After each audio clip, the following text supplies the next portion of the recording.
Hello and welcome to Western Perspective. I'm Kelly Marie Smith. On the program this week, WA's state government has faced a tough week over its proposed gold levy to help repair WA's budget. The decision has caused conflict in Parliament over its effect to the Western Australian communities. Tonight, we take a look back at how the budget's gold royalty hike divided WA.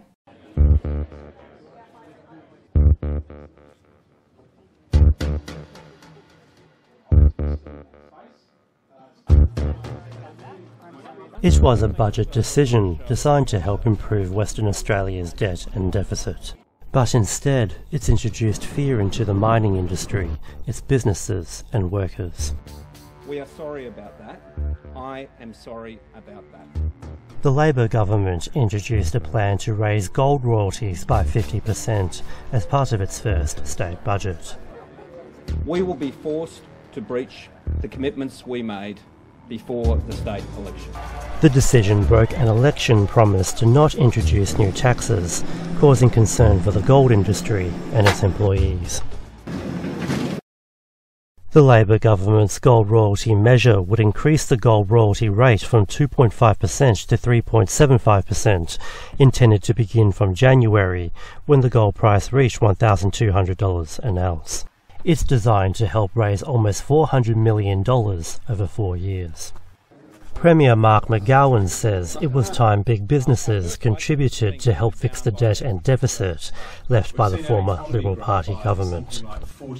We asked the state's largest companies and largest industries to help recover the huge revenue hits to our budget.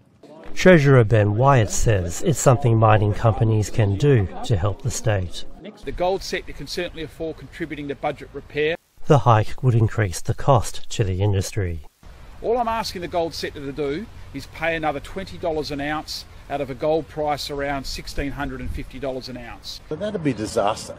Pauline Hanson's One Nation Party WA leader Colin Tinknell says the increase would cause problems for the gold industry. What that will do is cost WA somewhere in the region of 1,500 to 3,000 jobs. There's so many examples of that. We heard the examples coming from the Telfer mine in the Western Desert. We've already heard, our member talk about the goldfields could become the dolefield. He also believes the earnings would be spent on projects, part of the government's election commitments. They're spending on projects that are nice to have, but at this stage, while we have a budget issue, we shouldn't be spending on them. Opposition leader Mike Nahan agrees and also says the Labor Party reversed its belief an increase in the gold rate would result in job losses, closed mines and reduced future investment.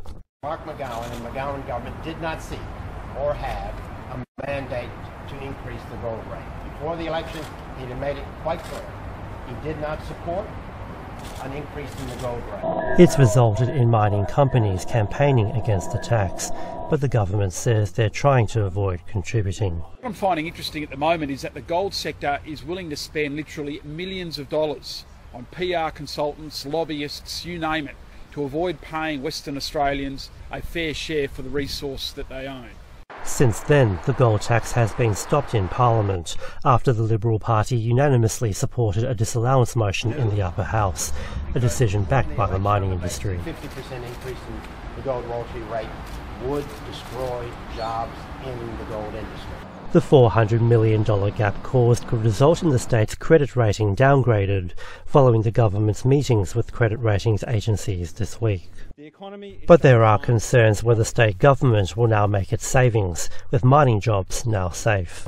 And that's the program for this week. Western Perspective will be back in a week's time. But for now, it's back to you, Ivan and Danny. Kelly, thank you. Our main news again this week that concerns the online bullying of City Councillor candidate Georgie Carey will deter young people from participating in politics. During an interview, local government minister David Templeman expressed his support to Ms Carey, at the same time encouraging young people to remain strong and actively contribute to the local community. And that's our weekly news and current affairs. You can catch the latest news on our website and Facebook. Have a good one. Until 5:30 next Sunday. Thanks for your company and good night.